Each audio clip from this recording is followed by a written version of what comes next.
Residuos nucleares arrojados al mar. Este fue el panorama de la gestión de residuos durante décadas. Activistas de Greenpeace intentaron impedir esto, en vano.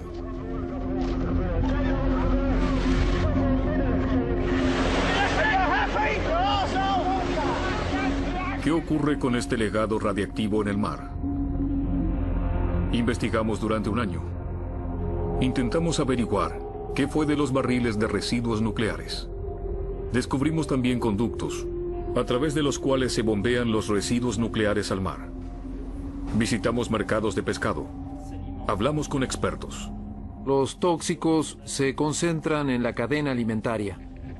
Y con muchas personas que temen por la radiación. La radiación aquí comienza a subir. Les preguntamos a los políticos sobre esto que heredamos de la industria nuclear. ¿Qué ocurre allí abajo en el fondo del mar? Y como las respuestas resultaron insatisfactorias, decidimos ir nosotros mismos en busca de los barriles de residuos nucleares.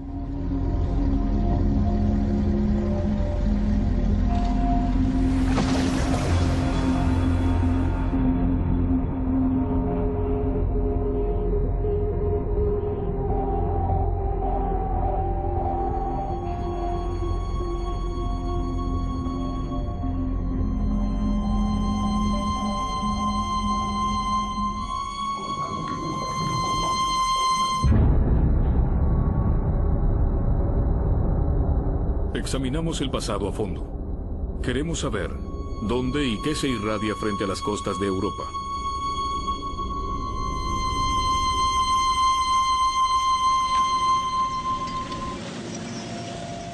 Todo lo que irradiaba fue vertido al mar, en estos barriles de acero.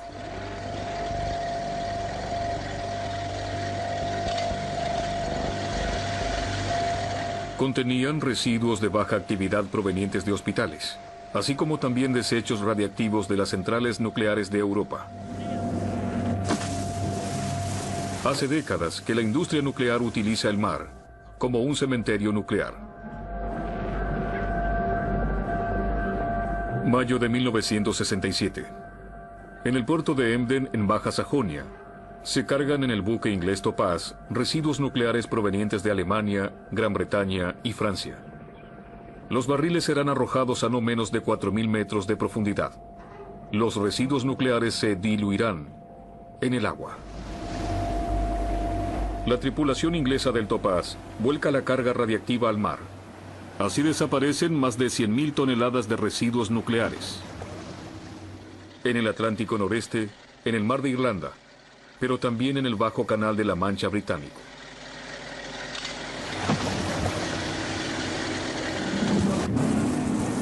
Luego, a mediados de 1970, Greenpeace llama la atención por primera vez sobre estos vertidos con acciones. Europa se escandaliza.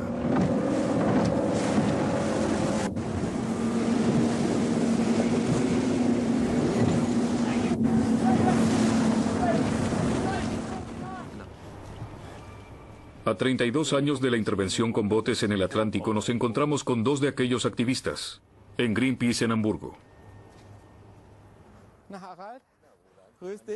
Harald Sindler y Ronald Heap no se han visto desde hace muchos años.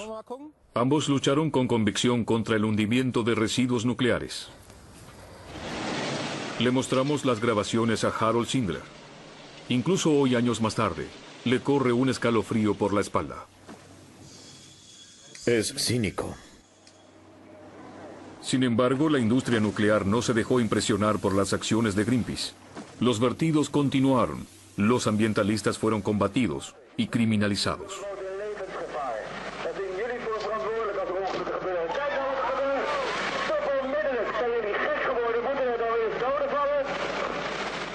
Luego fuimos capturados en el barco y encerrados en la proa.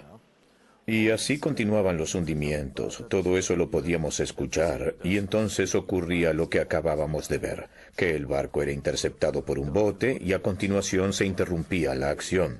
Era muy peligroso y la gente podía haber sido herida levemente o de muerte. Han pasado más de 3 décadas desde estos acontecimientos.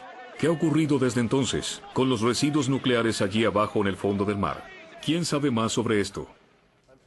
En Londres encontramos a John Large, físico nuclear. En los años 60 participó del desarrollo de una bomba nuclear británica y conoce mucho acerca de los vertidos, en especial el de los militares. Large posee un souvenir fuera de lo común, una barra de combustible nuclear no radiactivo de la central de Sellafield. Tales barras de combustible eran sumergidas en las profundidades. Este hombre nos cuenta algo sorprendente. Los marineros a bordo estaban expuestos sin protección a la radioactividad de los barriles. Cuanto más tiempo esos hombres recibían la radiación, más urgente se tornaba para el capitán arribar al vertedero más próximo que había sido asignado. Si el barco se atrasaba a causa de mal tiempo o sufría alguna dificultad, entonces para el capitán ya no se trataba de llegar al destino asignado. En caso de que sus hombres o incluso él hubieran alcanzado la dosis máxima de radiación, los contenedores se arrojaban al mar sin importar dónde. Así que no hay certeza de que las indicaciones cartográficas sean las correctas. ¿Cómo se supone entonces que tales barriles puedan ser encontrados alguna vez, por ejemplo, para mediciones de control? Un vistazo a los registros de vertederos oficiales británicos refuerza la duda acerca de la veracidad de los datos. Bajo coordenadas o profundidad del mar se encuentra frecuentemente la indicación desconocido. Peor aún, incluso en el caso de datos acerca de la radiación se lee una y otra vez desconocido, desconocido, desconocido. Así figura en el índice de vertederos del mar de Irlanda.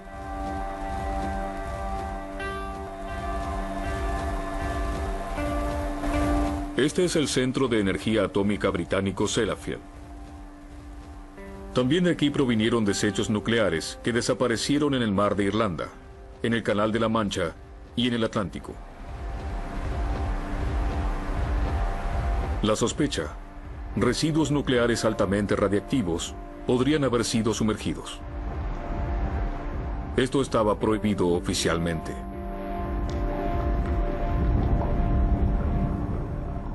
Si observa los registros, es decir, el análisis del material y el de los barriles, excluyendo los sitios de pruebas nucleares, entonces no cabe duda para mí que fueron arrojados al mar desechos altamente radioactivos. Esto significaría que en este punto los registros serían incorrectos. ¿Cómo fue posible llegar a tales errores? De hecho, se trata de errores, o más bien de algo premeditado.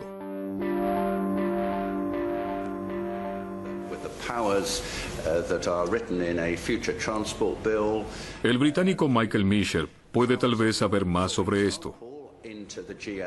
Fue ministro de Medio Ambiente entre 1997 y 2003.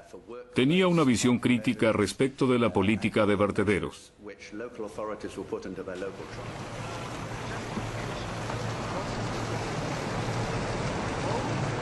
Quien fuera en aquel entonces el más antiguo ministro en el gabinete de Tony Blair, hoy es diputado.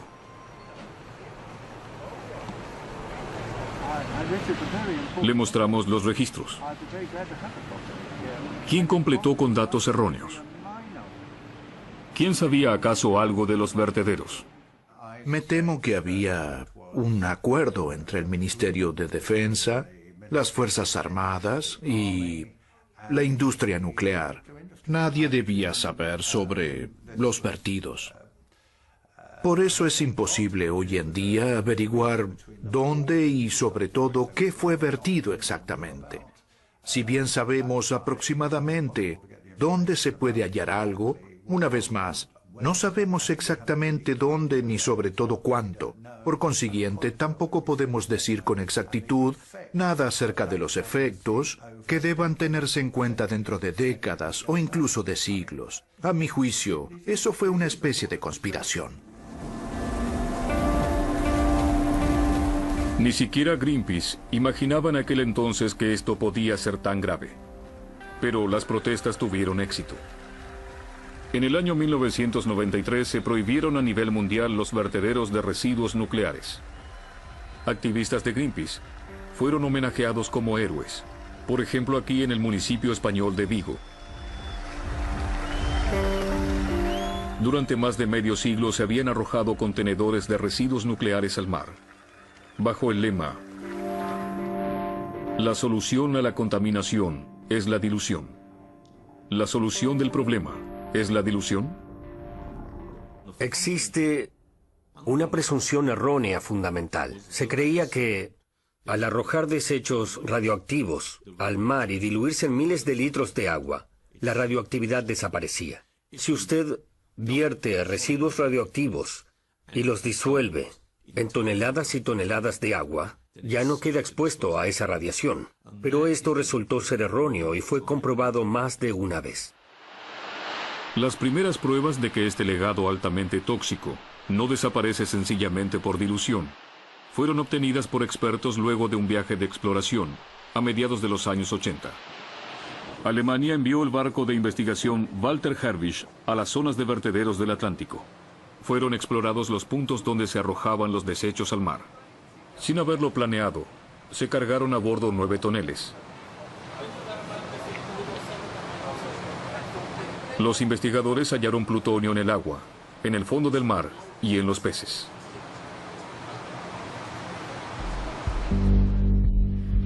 Según los papeles internos de las autoridades de energía atómica de la OIEA, altas concentraciones de plutonio en las zonas de hundimiento sugieren que hubo fugas de los barriles.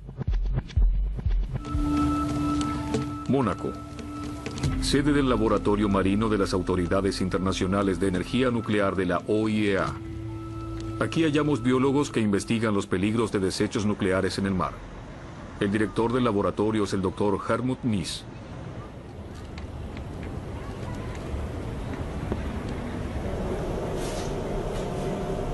Los expertos le dan alimento contaminado a los animales marinos.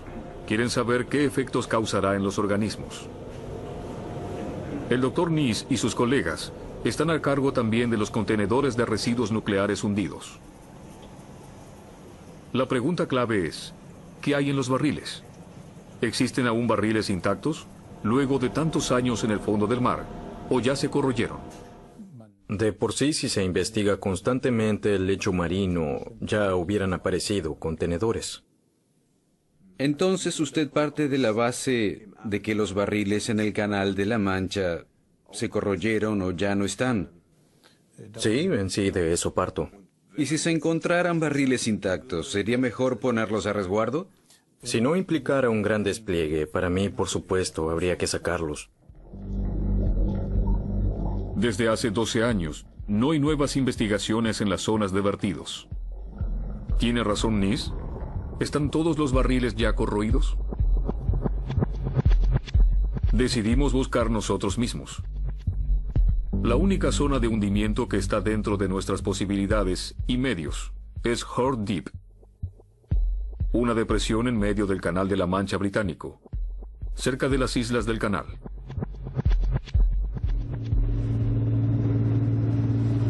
Rentamos un bote. Horn Deep está ubicado a aproximadamente 10 millas marinas al noroeste de la isla del canal de Alderney. Un pequeño submarino nos provee escenas de video. Prácticamente no se puede maniobrar el dispositivo, ya que el Canal de la Mancha es conocido por sus fuertes corrientes. El activista de Greenpeace, Harald Sindler, está con nosotros a bordo.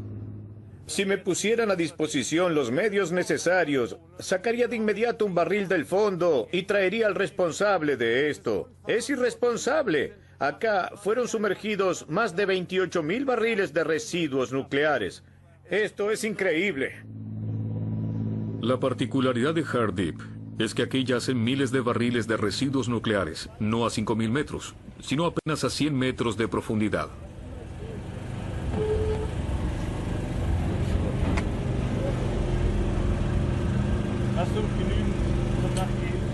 La tensión aumenta. Según los registros, allí abajo hay municiones de la Guerra Mundial y desechos atómicos. ¿Qué encontraremos?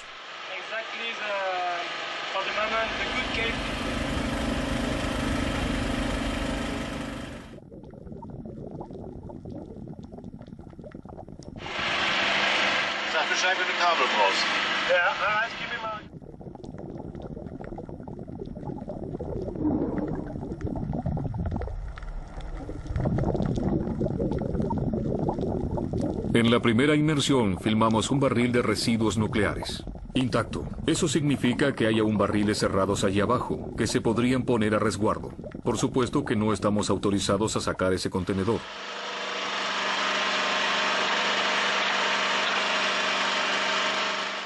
En la segunda inmersión, descubrimos también este barril totalmente corroído. El hallazgo tampoco le es indiferente a Harold Sindler. Lo que aún me conmueve es encontrar estos contenedores tan cerca del continente, entre 90 y 140 metros de profundidad, pudiendo ver desde aquí Alderney, estando tan cerca de Francia, prácticamente a poco más de media hora en barco. Regresamos a Alderney. Pero, ¿qué significa nuestro hallazgo para los habitantes de la isla?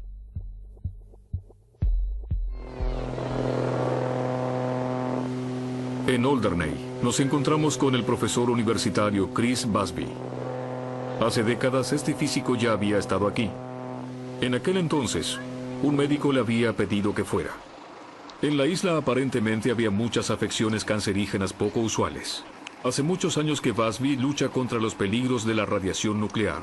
Se lo conoce como niño terrible, inflexible e incómodo. Alguien a quien las autoridades prefieren estigmatizar a escuchar sus agudas apreciaciones. Alderney es un lugar tranquilo. El tiempo transcurre más lento que en cualquier otro sitio. Lo habitan 2.400 personas.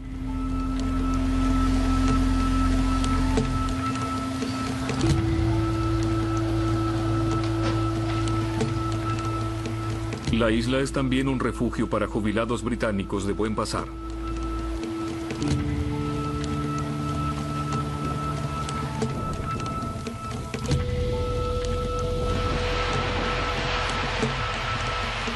Pero este lugar no es tan idílico seguramente como parece a primera vista.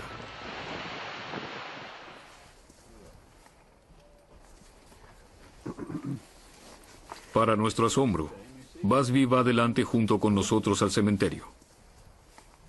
Hay que buscar a las víctimas, según su teoría. Eso dice más que cualquier valor de medición de radiación. Basta con encontrar un solo caso de leucemia infantil en esta isla y ya se tiene la respuesta. Para el tamaño de la isla, un caso es demasiado. Aquí hay uno. Tratamos de averiguar si realmente el índice de muertos por leucemia es alto. Pero las cifras exactas están guardadas bajo llave. Protección de datos. Tal vez hallemos indicios en la isla. Preguntamos a personas al azar cerca del cementerio por las causas de muerte. La esposa de un empleado estatal de la isla murió de un tumor cerebral.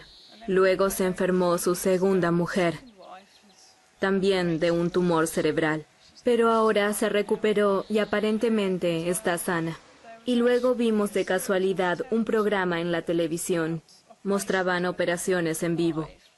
Y mostraron el caso de un hombre al que le extrajeron un tumor cerebral y provenía de Alderney. Este hombre murió el año pasado. Y creo que hay un niño, al menos un niño, con un tumor cerebral. Queremos abandonar la isla. Estadísticamente llamaría la atención. Pero las autoridades solo dicen una cosa frente a Chris Busby. Todo está en orden. Por acá.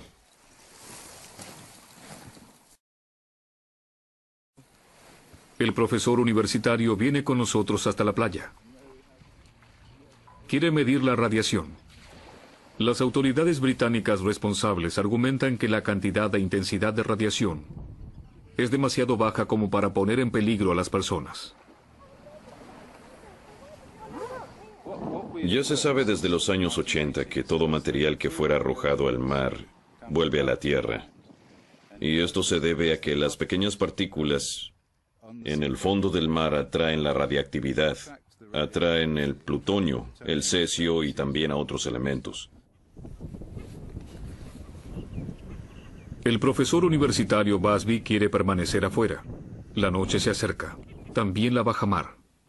Busby critica a las autoridades por no hacer sus propias mediciones, sino tan solo estimar la radiactividad. Allá afuera en el Hard Deep. Yo creo que vamos a encontrar cesio 137, rutenio 106 y bastante plutonio. ¿Plutonio? Sí, claro. Eso podría ser bastante tóxico acá, ¿no? Sí, por supuesto. El espectrómetro gamma de Chris Busby mide en este lugar la elevada radiación. 194. Alta atmósfera. 204. De Hard Deep viene realmente una gran cantidad de elementos, sobre todo uranio enriquecido. Y es muy probable que la radiación que medimos aquí haya provenido de Hard Deep. También medimos con nuestro contador Geiger. Es cierto, la radiación es elevada. ¿Cuán peligroso es para los habitantes aquí en Alderney? Basta tan solo con una célula dañada y que ésta afecte a otra vecina y a una más y a otra más con cáncer. Así que cualquier mínima dosis, desde las primeras partículas irradiadas, puede desencadenar en cáncer. ¿Tiene razón Busby el inflexible? ¿Y no se deberían resguardar por precaución los barriles que permanecen intactos? ¿Qué dice al respecto el director del Departamento Británico de Autoridades Sanitarias, el Dr. Cooper? No creo que los contenedores en Hard Deep representen un riesgo muy significativo. ¿Incluso estando a 100 metros de profundidad? Lógicamente es algo que ya no se haría más hoy en día. Yo creo que la mejor solución es dejar los barriles donde están.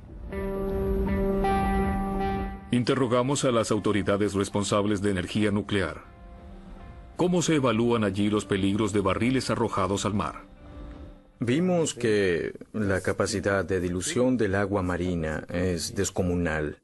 Esto lo vimos en los sistemas de drenaje que fueron implementados por Sellafield o por la Hague, estando a la deriva durante años, de forma tal que si el agua no fuera de mar, serviría incluso como agua potable.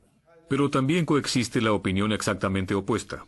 El profesor universitario Klaus Gruppen publicó trabajos canónicos sobre protección contra la radiación. ¿Se diluye todo en el mar hasta alcanzar niveles de agua potable y todo está en orden?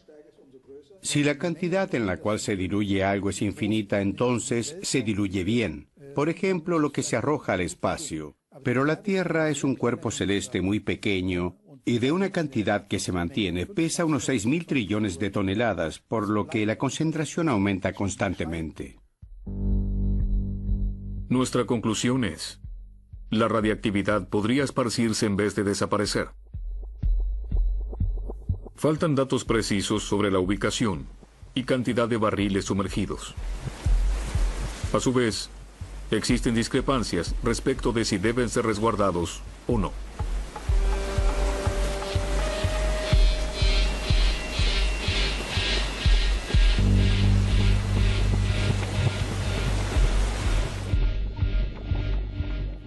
En 1993, se prohibió mundialmente arrojar residuos nucleares al mar, pero la industria nuclear halló otros caminos. Hoy en día ya no arroja más contenedores. La industria nuclear construyó conductos submarinos kilométricos, por los cuales los efluentes radiactivos fluyen al mar.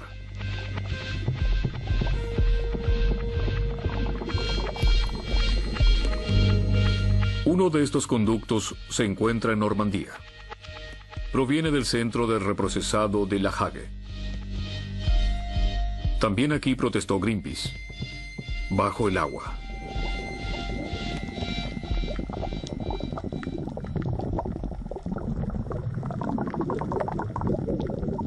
Para los ambientalistas, está claro que la gestión de residuos por medio de tuberías destruye el medio ambiente, tanto como los hundimientos de barriles. La ventaja para la industria nuclear es que ya no hay más titulares negativos por los contenedores. La gestión de residuos nucleares por conductos permanece oculta a los ojos de la opinión pública. La Hague es la estación de gestión de residuos nucleares de toda Europa. Los castores alemanes migran a Normandía, pero los habitantes ya no están dispuestos a aceptar sin más el uso del mar como contenedor de basura nuclear. David Boily es físico, fundador y presidente de un grupo de acción ecológica. Hoy visita una escuela primaria local y les explica a los niños sobre radiactividad, plutonio tóxico y desechos nucleares. David Boily nos pide que lo acompañemos al mercado de pescado.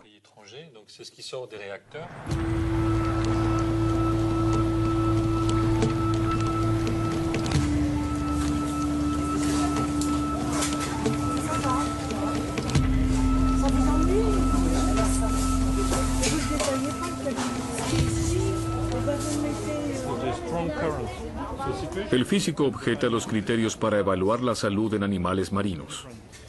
Opina que desde lo ocurrido en Fukushima, es necesario repensar algunas cuestiones. Ya no se puede afirmar tan fácilmente agua limpia, pez limpio, pez sano. Algunos peces están contaminados, otros no. Es más difícil de medir esto en peces, ya que no permanecen en un lugar. Un pez tal vez se alimentó en un lugar contaminado y luego se fue. También hay mejillones contaminados radiactivamente. ¿Qué es lo que se puede encontrar en los mejillones? Se podrían encontrar elementos radiactivos como yodo o cobalto. O tal vez no se encuentre nada, es como un juego de azar. Los residuos tóxicos del reprocesamiento de la Hague hace tiempo que dejaron de ser un problema local en Normandía. Según Boily, la contaminación marina es un problema europeo. Si se calculan los daños en comparación con las ventajas, el nivel de utilidad resulta en resumen cero. Localmente es posible que se creen puestos de trabajo, pero los daños al medio ambiente son mucho mayores. Es un gran pecado. Boily nos acompaña hasta Ostende, Bélgica, a 400 kilómetros de la Hague. Quiere mostrarnos cuán lejos llegaron los tóxicos radiactivos, ya que se puede calcular perfectamente su procedencia. Se encuentra con un activista belga. Recolecta unas plantas acuáticas llamadas hosteras. Los activistas ambientales desconfían de las mediciones de los operadores de las centrales nucleares.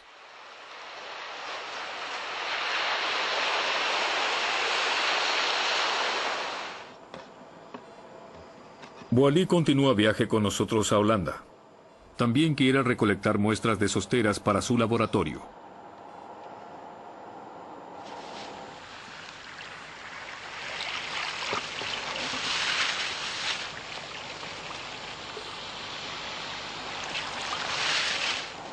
Tengo también un poco de sostera de Alemania que nos fue enviado por un colega que reside allí.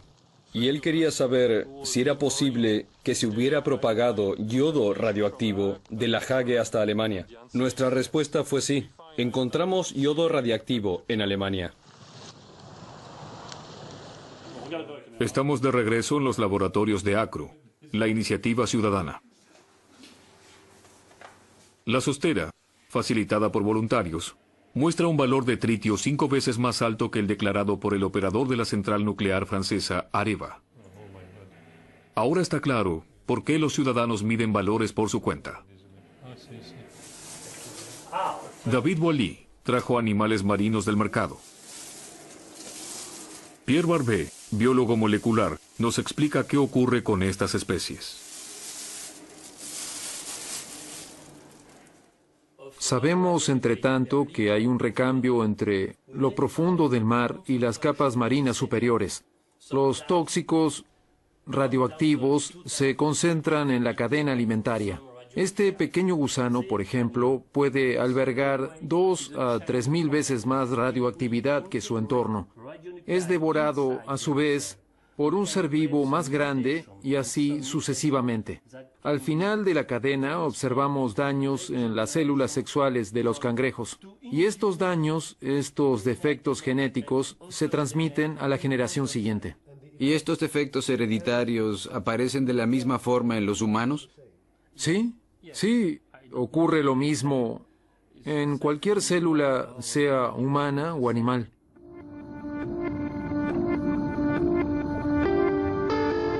Frente a la costa europea, en focas grises se encuentra plutonio altamente tóxico.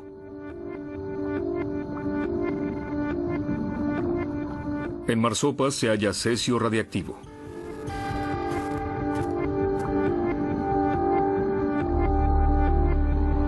Se desconoce cuáles serán los efectos que esto tenga sobre futuras generaciones.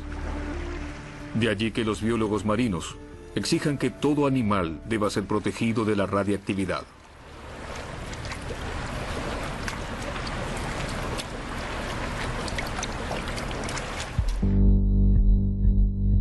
Pero cuán peligrosos son los residuos tóxicos para nuestra especie humana. Buscamos respuesta a este interrogante en Gran Bretaña, en Sellafield, ya que de allí provienen las denuncias más alarmantes. En el norte de Inglaterra se encuentra el segundo conducto de eliminación de desechos nucleares más grande de Europa. Al igual que en Francia, fueron los activistas ambientales de Greenpeace quienes advirtieron sobre estas tuberías. Esto fue en 1997. Estaba presente Sean Burney, que en aquel entonces tenía 35 años de edad.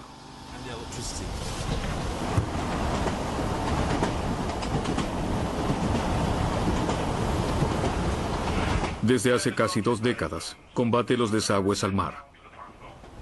Es una lucha por los números, los valores límites, pero también por el discurso hegemónico. A Burney le preocupan los habitantes de la costa. El Estado mandó a examinar a varios de ellos. A lo largo de la costa vive mucha gente en estas pequeñas viviendas. Pertenecen a los denominados grupos de riesgo.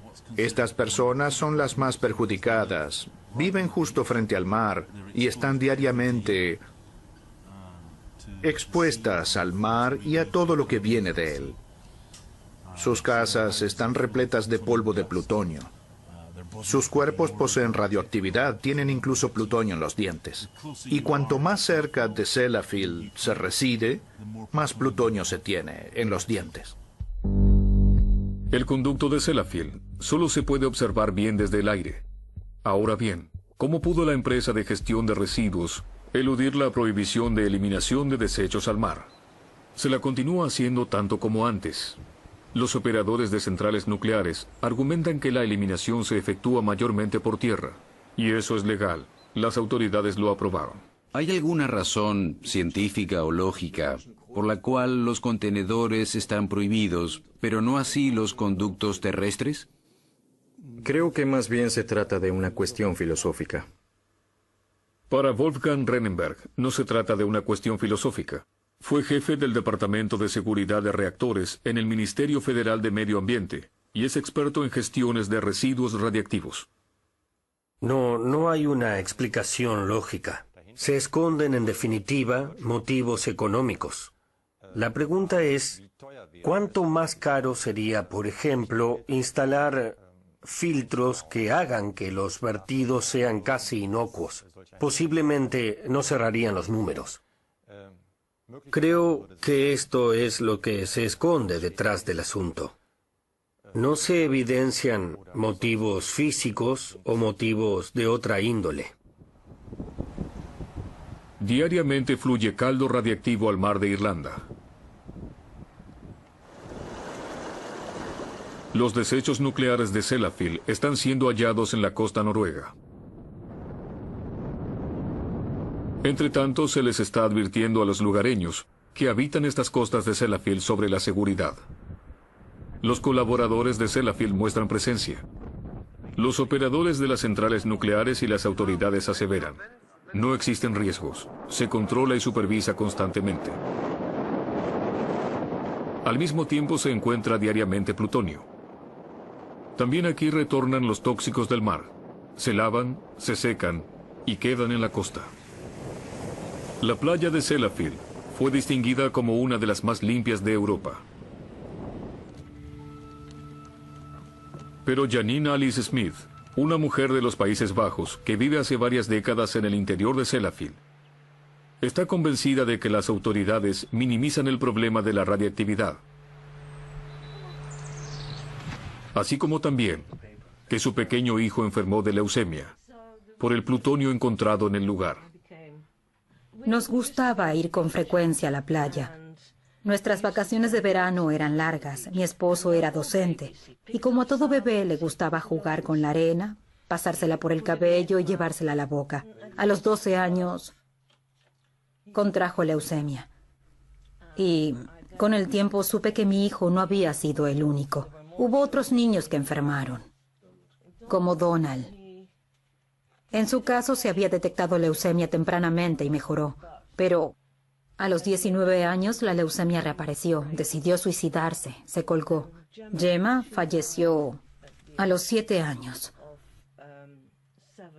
luego de un trasplante de médula ósea, debido a una infección.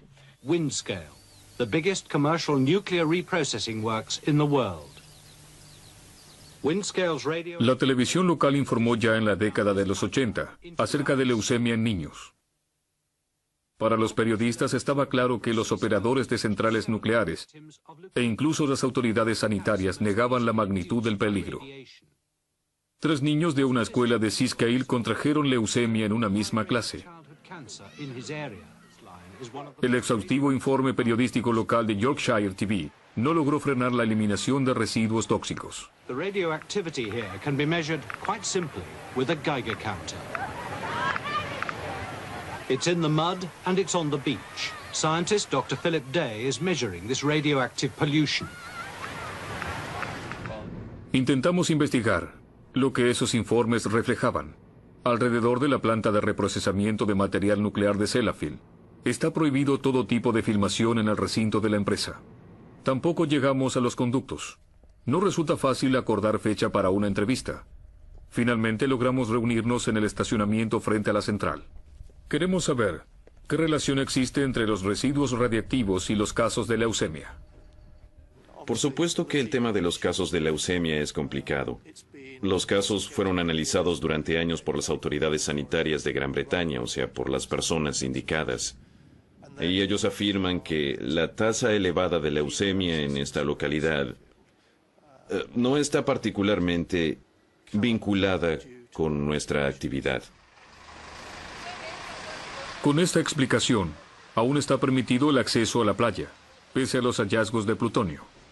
Pero hace tiempo que se asume en los círculos científicos que la intoxicación crónica puede causar cáncer aún en casos de baja radiación. Viajamos 10 kilómetros hacia el interior del continente, ya que también aquí encontramos tóxicos. A orillas de este río la radiación es claramente más elevada. Esto nos muestran Janine y Sean Burney. Aquí comienza a subir, a más o menos 30 cuentas por segundo. Esto quiere decir que la radiación aquí es 3 veces más elevada que allá atrás en la calle. Y esto en un punto de acceso público. Un camino de herradura conduce directo a la orilla del río.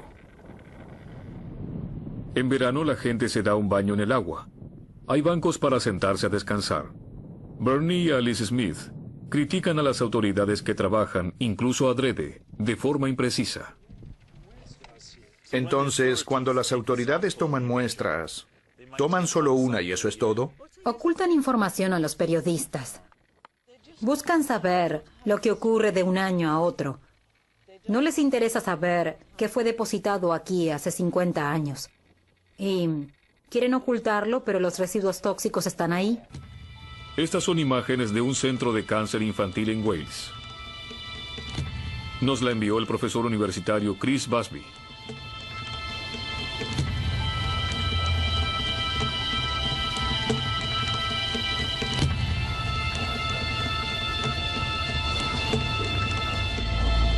Los médicos aquí registran un incremento continuo de leucemia infantil en las últimas décadas. Para estos pequeños el tratamiento es una tortura. Están convencidos que la leucemia proviene de Sellafield. Por esto mismo, Chris Busby nos pidió que lo visitemos. Justo con su compañero de lucha, Richard Bramhall, nos cuenta una historia increíble. El número de enfermos de cáncer en los alrededores de Sellafield es 10 veces más alto que en el resto del país. Hacen todo lo posible por esconder la verdad, pero llegaron a nuestras manos los registros y cifras de cáncer de Wales. Tal vez hubo alguien con un poco de conciencia. La House of Lords se negó por último a publicar las cifras actuales de cáncer infantil. Protección de datos. ¿Y qué sucede con la industria nuclear? Toma decisiones entre enfermedades cancerígenas y costos. Textualmente, el despliegue para proteger a la gente de la radiación debe también contemplar cuestiones de costos. ¿Esto es realmente así? Queremos consultarle al Ministerio de Salud británico. Para bajar más la radiación, habría que invertir más dinero que podría ser utilizado en otra parte. Debemos hacer un balance, de eso se trata.